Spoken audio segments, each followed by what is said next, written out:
Hey guys, it's Alicia with WTI. This air filter and pre-filter combo from Kohler was just the thing we needed to replace our old used filter on our lawnmower. So the old filter really had seen some days, and also the pre-filter had broken. So we definitely need to change it. This is a really easy in and out switch.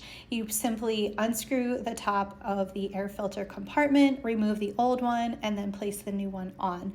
Then you're ready to place your pre-filter on, and it's very simple to just slip it right around the air filter.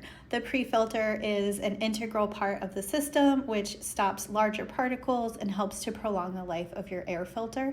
And we're really happy to have this part because it is a genuine KOHLER part, and so we know that it is not only going to be a sure fit, but it's going to work exactly as it should, designed to go with this system. So this is a really great option for our lawnmower, and we're really happy with how easy this is to change out. So we are really happy with this air filter, and that's my point of view.